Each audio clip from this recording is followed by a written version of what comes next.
Muy bien, seguimos aquí en Pulso Informativo. Hace días atrás conversaba con Franklin, ya olvidé su apellido en este momento, pero él es el secretario general del Sindicato de Trabajadores de los Registros Públicos, a nivel nacional.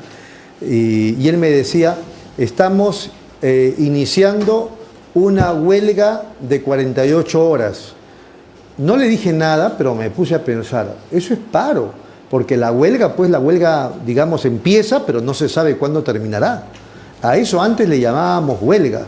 No sé si habrá cambiado pues el tema, ¿no? Pero ahora tenemos a dos dirigentes del Sindicato de Trabajadores de la Superintendencia Nacional de Administración Tributaria. Ellos van a hacer un paro. Y me dicen bien, me dicen un paro.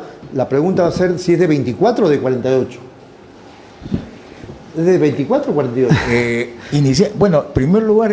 No, solamente dime eso. 24 horas. De 24 horas, es un solo día. Horas. Ya nos van a dar la fecha, las razones de esta paralización de 24 horas, pero no le digan huelga, pues.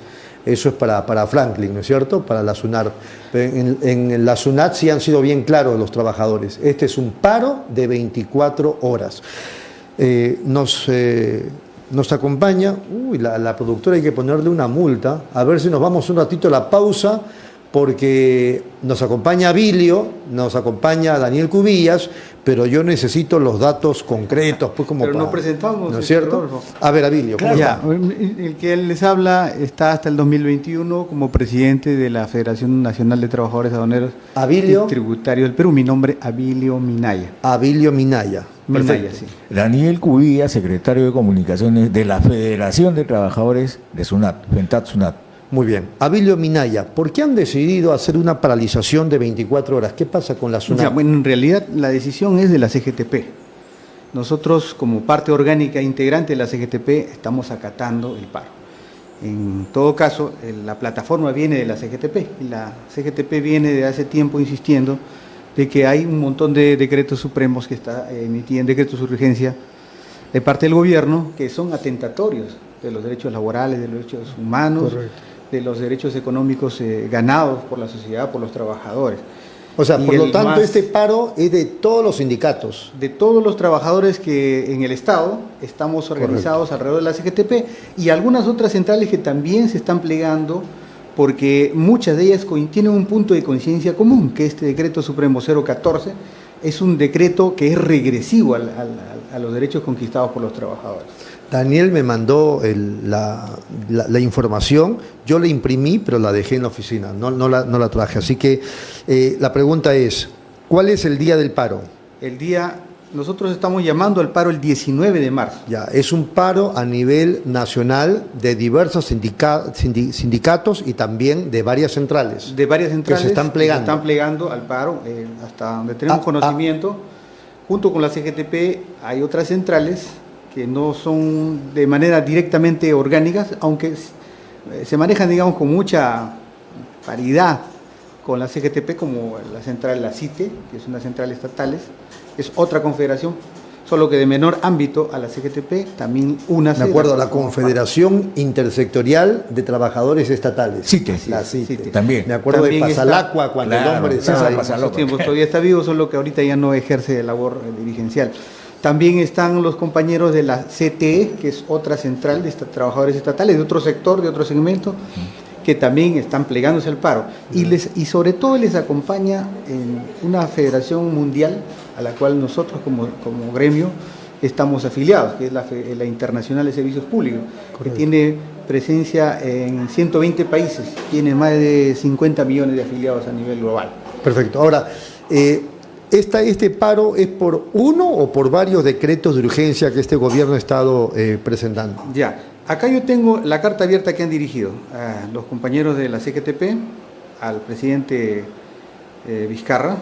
¿A grandes rasgos qué dice? Bueno, básicamente es puntualizar que esta norma, si bien es cierto, tiene un punto importante, que es el permitir ya la regulación de la negociación colectiva en trabajadores de la administración pública que jamás tuvieron una norma regulatoria, ¿no? Un poco tratando de cubrir el vacío que ya lo había manifestado, lo había puntualizado el Tribunal Constitucional a raíz de una acción inconstitucional contra algunos artículos de la Ley de Servicio Civil, entre otras, la CGTP. El tribunal, en su fallo, insta a que el Congreso, estamos hablando de 2016, abril de 2016, que emite el fallo, que el Congreso regule esta situación. Bueno, ha transcurrido el 2016, se ha disuelto el Congreso, no ha habido regulación.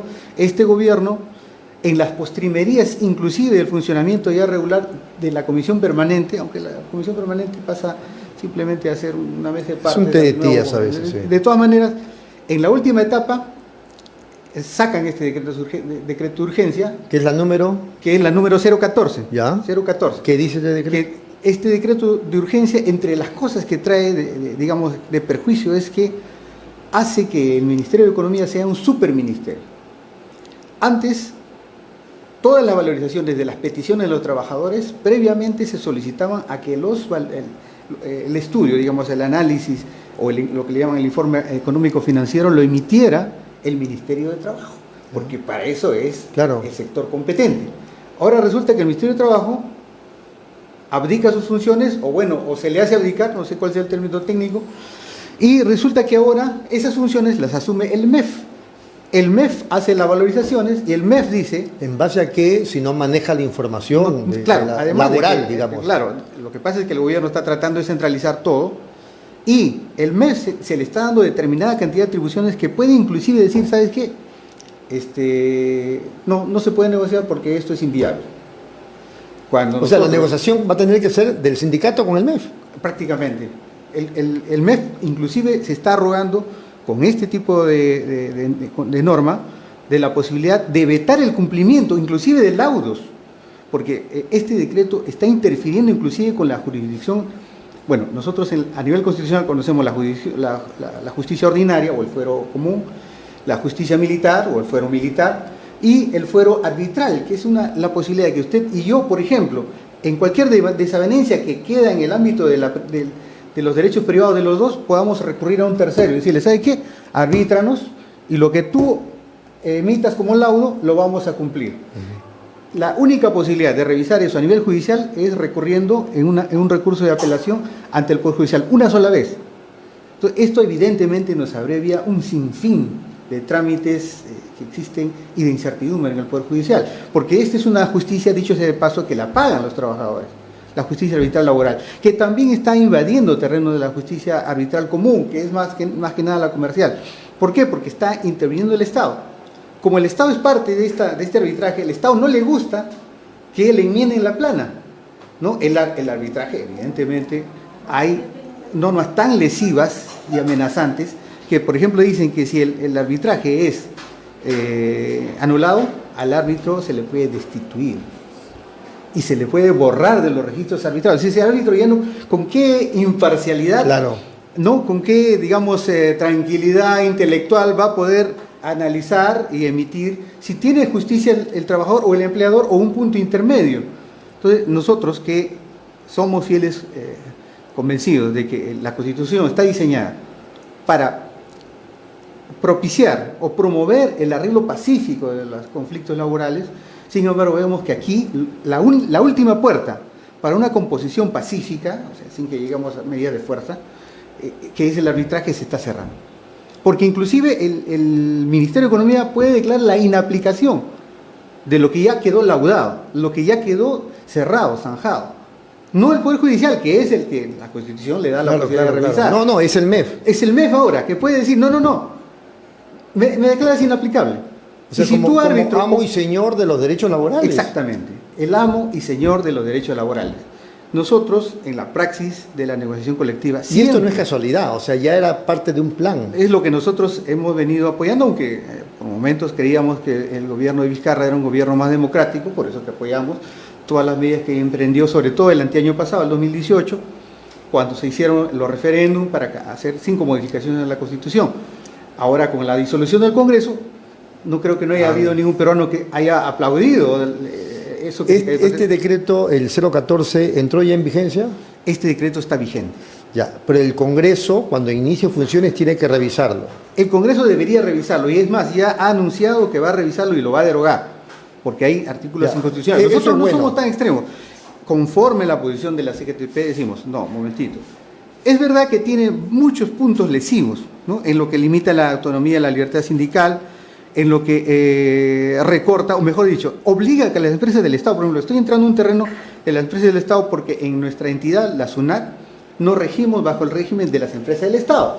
También para efecto de la negociación colectiva, tenemos el mismo régimen, 728. Aquí les está obligando a pasar por el aro del mismo que debemos pasar el resto de la administración pública, que no somos empresas del Estado. Por ejemplo, acá dice que limita la autonomía, porque la autonomía, ¿qué cosa es? La posibilidad que usted y yo, en términos de libertad, Así es. cuando hay un conflicto, digamos, bueno, ok, resolver este conflicto está entre tú y yo. Al hacer que eso ya no esté en ti, sino esté en un tercero, de otra manera lo planteo, el Estado pasa a ser una parte y el empleado o el trabajador es otra parte. La otra parte. Ya. Pero ellos tienen la sartén por el mango. Sí, el tercero sería el árbitro. Que pero es el que ahora dirime, encima que es el del que árbitro- dirime. Así es, encima del árbitro no está el Estado, a Así través es. del Ministerio de Economía. Entonces, el Estado pasa a ser juez y parte. Y entonces ahí lo que se está haciendo es bombear conflictos potenciales que no van a tener válvulas de escape. Claro. Entonces, la única posibilidad es que suceda lo de los 70, lo de los 80, grandes movilizaciones, para que se atiendan peticiones justas. Ahora, insisto, esto no es casualidad, esto es parte de un plan, o salió así, el decreto de urgencia, no sabían lo que hacían, que hay debe haber un trasfondo, señor Minaya. Señor Lara, lo sorprendente es que nuestra central, junto con los organismos que les mencionaba, CITE, una CCTE, han venido trabajando este tema en reuniones técnicas de trabajo con la PCM, al cual invitaban a representantes del MEF. Y hay documentos que iban en un sentido propositivo, por ejemplo, el que yo le menciono, que es un punto sumamente rescatable, que organismos que nunca tuvieron una regulación para una negociación colectiva, la hacían de facto, e iban a las paralizaciones de facto, a los paros de facto, a las marchas, etcétera, todo lo que concierne a la actividad sindical. Y de esa manera presionaban para que se ajustaran las remuneraciones y otras condiciones de trabajo. Ahora ya existe el marco regulatorio, ahora ya hay la posibilidad, pero así como en un sector se abre una posibilidad, en otro sector que era más avanzado para el desarrollo de la negociación colectiva, se lo está parametrando, se lo está volviendo prácticamente inviable, porque ya la única viabilidad que nos dan es que movilicemos a la gente, que la gente entienda que ese es el único medio para poder obtener, por ejemplo, la recuperación de la capacidad adquisitiva que todos los días nos come a todos los trabajadores y a todos los ciudadanos que trabajan produciendo en el país. Todos los días, imperceptiblemente, nosotros tenemos, por ejemplo, los trabajadores SUNAT, tenemos congeladas nuestras remuneraciones desde el año 2012 y no hay ningún mecanismo de compensar ese desnivel. Nosotros eso lo podíamos llevar a un tribunal arbitral para que laude. Le podíamos argumentar la factibilidad presupuestal, los recursos que tenemos. Ahora ya no hay ninguna garantía. Ahora esa posibilidad ya no existe, porque todo pasa por el aro del MEF. Entonces, eso definitivamente nos perjudica, porque muchas cosas que se avanzan son porque los sindicatos lo visibilizamos y protestamos, y no solamente protestamos, presentamos las propuestas alternativas para que sean atendidas y resueltas. Eso ahorita está en entredicho. Claro. Insisto en el tema antes ya de terminar la entrevista. ¿Cuál es el trasfondo? O sea, esto es en el marco de un plan, Daniel, señor Minaya, digamos este decreto de urgencia, el 014, o es un asunto que, en fin, tocó y el Congreso lo derogará y se acabó. Bueno, nosotros pensamos de que no hay, en política lo dijo ya un finado. En eso sí tenía razón García, ¿no? Que, bueno, en política no hay casualidades. Es que la política, estas cosas no son casuales. Nosotros creemos, los trabajadores, agrupados en la CGTP, que esto está pivoteado desde la CONFIEP, pero lo extraño es que la CONFIEP, entre comillas, ¿qué tendría que ganar? Porque este es un asunto del Estado con sus trabajadores. Claro. Pero entonces lo que creemos es que esto es un experimento que primero va a empezar, porque ya están insertando los trabajadores de la administración pública, y no me extrañaría que hubiera un nuevo decreto que también someta más a los trabajadores de la actividad privada, ¿no? Ya tenemos, por ejemplo, el ejemplo de la legislación que se ha ratificado por 20 años más en contra de los trabajadores del sector agrícola, ¿no? Entonces, en vez de avanzar y recuperar derechos no retroceder, ¿no? Que ya es bastante, no retroceder. O por lo menos que no toque el tema. Así es, que no debe, claro. Esto es un retroceso gravísimo para Claro, todos porque los yo digo, él ya está por culminar su mandato, le queda un año, deja que el nuevo gobierno asuma funciones y decida lo que tenga que hacer. El analista, bueno, el asesor legal, analista, el abogado Adolfo Ciudad Reinao, ha dicho que esto es un grave error. Quizá habría que pensar que es un grave error, pero nosotros no creemos que sea un error. Esto es una provocación. Y la a ver qué reacción. Claro, la provocación, evidentemente, nosotros caeríamos en la provocación si inmediatamente hubiéramos en la calle. Nosotros estamos dando plazos para que esto sea rectificado. Estamos Y me permitiendo dice usted que el Congreso ya habría decidido derogar esto cuando así entre es, en funciones. la CGTP ha iniciado una serie de tratativas, conversaciones, en fin, reuniones de trabajo con los distintos actores, entre ellos los nuevos integrantes del Congreso de la República, para que esto sea revisado y sea corregido y se observe la crasa y abierta inconstitucionalidad de muchas de sus normas, violatorias de la Constitución. Nosotros, evidentemente, tenemos el camino abierto de impugnarlo por la vía judicial, por la vía política, hacer el cabildeo, claro, y también sacar a todos los trabajadores, salir a las calles a todos los trabajadores. Entonces, en 3 frentes. En todos los frentes que nos permita que se revierta este atropello. Daniel, ¿qué le parece? Sí, hay un tema, la posición es clara, ¿no? El decreto de urgencia 014 que se ha dado en el interregno parlamentario viola pues flagrantemente la Constitución política y los tratados y convenios internacionales que tienen calidad de obligatorio, ¿no?, vinculante para el Estado peruano. Esa es una de las razones principales para el paro del 19 de marzo, ¿cierto? Ya. También el 016, porque el 016, como dice Abilio correctamente, le da super facultades al Ministerio de Economía para que haga las veces del Ministerio de Trabajo y del Ministerio de Justicia. O sea, eso solamente se ve en el Perú y en países bananeros, en repúblicas bananeras, como aparentemente sucede en el país, a pesar de toda la propaganda oficialista, dice que el Perú estamos en el primer mundo, que estamos cerca de la OCDE, ¿no? Para nosotros no. Para nosotros estamos más cerca de una república subsahariana que siquiera del tercer mundo, ¿no? Bueno, dicho esto, Rodolfo, hay un tema también que no podemos dejar de lado, ¿no? Con la disolución del Congreso también se interrumpieron varios proyectos de ley, entre ellos el 2756-2017, que se impulsó por varias organizaciones sindicales de SUNAT, que es el de la ley de la carrera del trabajador de la SUNAT. El Poder Judicial tiene una ley propia, otros poderes del Estado también lo tienen, el propio Congreso también lo tiene, ¿cierto? Ahora, si el Perú intenta llegar a la OCDE, cosa que nosotros también buscamos, debemos empezar para incrementar la presión tributaria. Pero ¿cómo vamos a incrementar la presión tributaria si tenemos una SUNAT, no digo desvalida, pero menoscabada? Si comparamos el rol que cumplía en la década de los 90, ahora ha disminuido bastante, pero no por sus trabajadores, ¿eh? Ojo, hay que diferenciar eso, Rolfo. La labor de los trabajadores tributarios y aduaneros es sacrificada en la zona más alejada del país y en las condiciones más adversas. Eso hay que reconocerlo, ¿no? ¿Dónde está la eficiencia y la calidad en la ejecución del gasto? ¿Dónde están los programas elaborados por la alta dirección de SUNAT de los últimos años? Es muy deficiente, ¿cierto? Para que el Estado pueda brindar servicios de calidad como educación y salud, sí, tiene que recaudar eficaz y eficientemente los impuestos. Porque la construcción de carreteras, tú lo sabes, la infraestructura, la construcción de colegios, de puentes, de potas médicas, de hospitales, no viene del aire, pues, no viene en una alfombra voladora, claro, no viene en un ovni y dice, oye, sí, Perú, toma, no, es de los impuestos de todos los contribuyentes de Perú.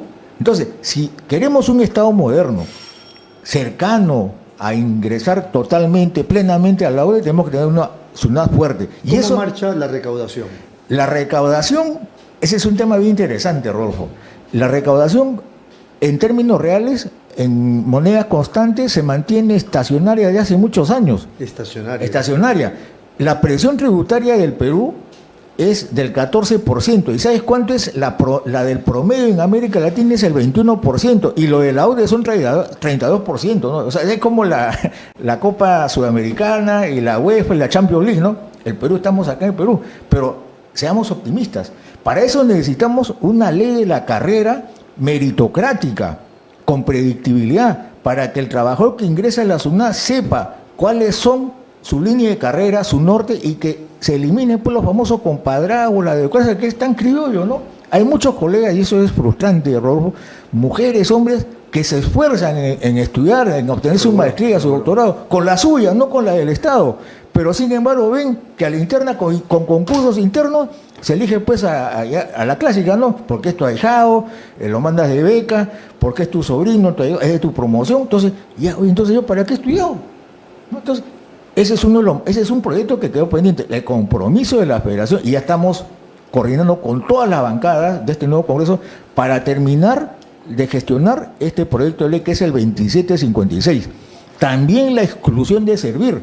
En otros países, Rodolfo, en América Latina, los trabajadores de las administraciones tributarias tienen un régimen independiente del sector público de esos países.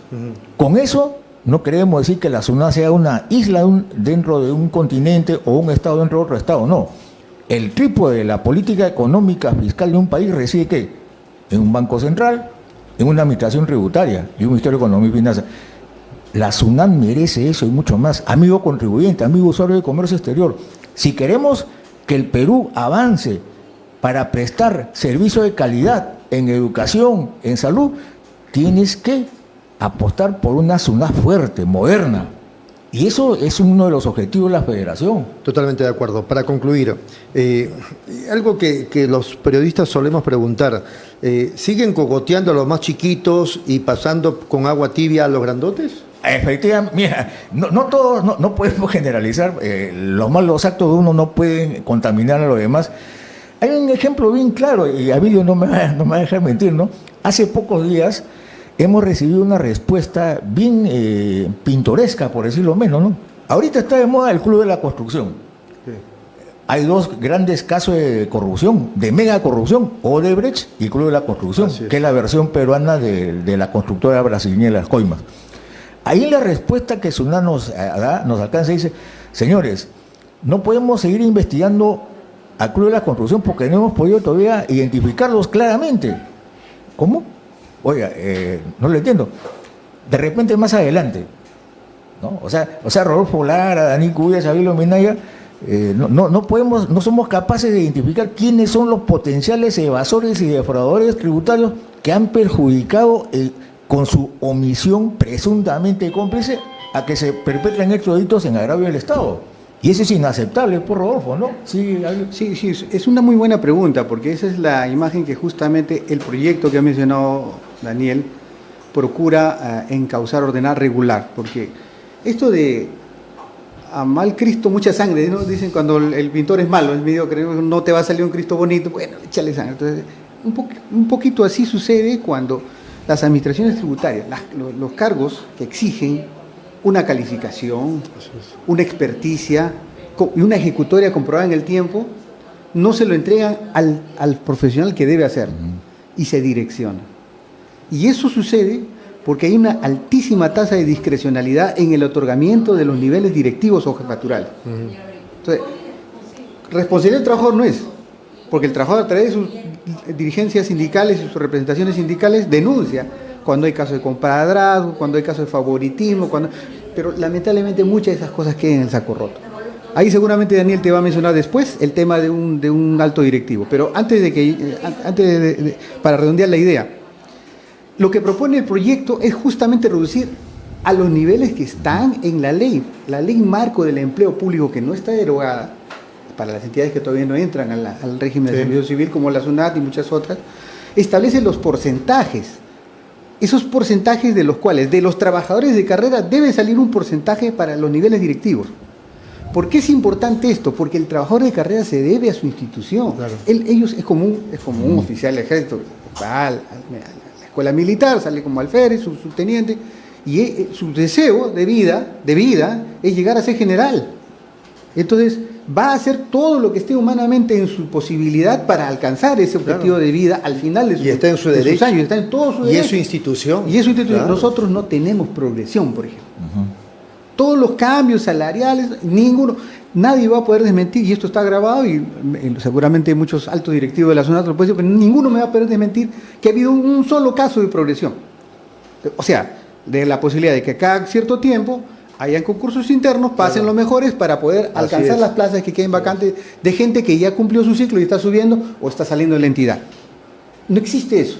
Por lo tanto, no existe el estímulo para hacer carrera, para que se perfeccione esa expertise, esa calificación que requiere auditar a grandes empresas, a las grandes mineras, a transnacionales como la Telefónica del Perú. Pero esa es una política que debe partir del propio jefe de Estado. El propio jefe del Estado debería proteger esta actividad que es tan central y tan sensible, que es en otros países, como lo mencionó un poquito de soslayo Daniel, a las administraciones tributarias se le da autonomía o semiautonomía funcional. Quiere decir que no dependen de ninguna otra dependencia, más que evidentemente el marco legal y dentro del ejercicio de sus funciones del control político que ejerzan los niveles correspondientes del Estado. Pero en cuanto al funcionamiento técnico, solo ella se dota, tanto de lo que es la infraestructura, la logística, el personal, el manejo de los trabajadores, en fin, todo lo que hace que las ruedas de la administración tributaria funcionen. ¿Y funcionen para qué? Para que doten, ¿no?, recauden, capten los recursos y se los lleve el Estado, para que el índice, que mencionó un poquito, creo que mencionaste el índice Gini. El índice Gini, ¿qué nos dice? Que cuanto más baja la recaudación, la presión tributaria, el índice de desigualdad es más alta en una sociedad. Cuanto más alta es la presión tributaria, nosotros estamos entre los últimos países de la región. Más alta la presión tributaria, el coeficiente de desigualdad es menor y por lo tanto las sociedades tienden más a la igualdad, con lo que nos permite una sociedad no feliz, no perfecta, pero algo que se le parezca a eso. Entonces, para eso tiene que haber una norma que regule la carrera del trabajador de SUNAT. Nosotros los trabajadores nos pusimos de acuerdo hace 2 años, planteamos ese tema, no tuvimos la suerte de avanzar nuestro tema a nivel del Congreso anterior, lo estamos desempolvando, lo vamos a presentar al nuevo Congreso, se harán las modificaciones que el debate dé, pero lo que sí es necesario, Rodolfo, si para trabajadores que cumplen una función muy importante, muy abnegada, digamos que requiere una regulación como son las enfermeras, los médicos, los profesores, los fiscales y jueces, los militares, la policía, el cuerpo diplomático, tienen una norma de carrera especial, los docentes universitarios. Si el trabajador que conoce los secretos, ¿no?, y debe guardar en reserva los secretos de un contribuyente, porque cuando entra a fiscalizar, tiene que conocer toda la radiografía de sus actividades económicas para poder precisar cuál es el tributo que tiene la obligación de cumplir. Entonces, esos trabajadores tienen que ser éticamente, ¿qué le digo?, bien seleccionados y mantenerse en esa línea. Si no hay una línea de carrera, estamos abiertos a la discrecionalidad, al compadrazgo, al facilismo, a las argollas, etc. Finalmente, mira, por ejemplo, hay un caso de indicio de corrupción relacionado justamente a la antítesis de la meritocracia. Por ejemplo, en el año que se concluyó el 2019, han habido 3 procesos. Uno, el concurso de supervisores, otro el CAT y el otro de talentos, entre comillas. Hay un común denominador. Los encargados, los altos directivos encargados de estos procesos han utilizado, pues, para el desarrollo de estos procesos recursos públicos, ¿cierto? Y a las finales de cada proceso se repite una misma figura, que aparecen, por ejemplo, aparecen ganadores que ni siquiera se inscribieron como postulantes dentro de la institución. Esto yo no he visto ni en ningún sitio. ¿Pero han denunciado eso? Hemos denunciado ante Ofelcor, de la propia SUNAT, ante la presidencia del Consejo, y le damos la primicia, Rolfo, en este nuevo Congreso que se instala en 3 semanas, vamos a pedir la concurrencia de los funcionarios encargados, porque esto no puede quedar impune, Rodolfo. Eso desalienta, pues, la meritocracia, ¿no? ¿Ustedes tienen los detalles de las personas que han sido favorecidas? Tenemos todo. Sin haber ni siquiera... por ejemplo, Rodolfo Lara no postuló para supervisor. Pero ganó. Pero aparece ganador. Le dieron como jefe de división. Le dieron como jefe de división. Eso es lo que ha pasado. Se postula para ser cabo y termina siendo sargento. Y aquí la del estribo, Rodolfo, antes que vaya a salir el partido. Mira, escucha. Ya, a Rodolfo Lara lo designan con la ley 51. Al año entrante sacan la ley 52. Y esa ley 52 derogan la ley 51 con la que Rodolfo Lara fue designado procurador de la SUNAT. Y dice, queda derogado para todos sus efectos la ley 51. Y a partir de la fecha, para que Rodolfo Lara o cualquier ciudadano, Minaya, Cuyas, puedan ser designados procuradores de SUNAT, tiene que ser designado con una resolución suprema. Nunca se ha firmado ninguna resolución suprema y ahí viene la leguleyada del gobierno aprista el año 2011. El Consejo de Defensa Jurídica del Estado, con una triquiñuela jurídica, dice, vamos a cambiarle de denominación, ya no se llamarán procuradores a dos, sino procuradores a seca. Oye, pero la ley, no, la ley después la vemos. Eso en premisa te vamos a traer en la próxima entrevista de la próxima semana, Rolfo. Increíble. Los trabajadores de SUNAT estamos en pie de lucha, Abilio, Rolfo, estamos atentos, sabemos que nos están sintonizando en todo el Perú. Un saludo para los aduaneros y tributarios, todos los hombres y mujeres que estamos comprometidos en una SUNAT moderna para que justamente el Estado peruano brinde servicios de calidad a todos los peruanos. Muy bien, muchas gracias a Daniel Cubillas y también a Abilio Minaya. Abilio es, como ustedes saben, presidente del Sindicato de Trabajadores de la Superintendencia Nacional de Administración Tributaria. Vamos a la pausa, regresamos con más en Pulso Informativo.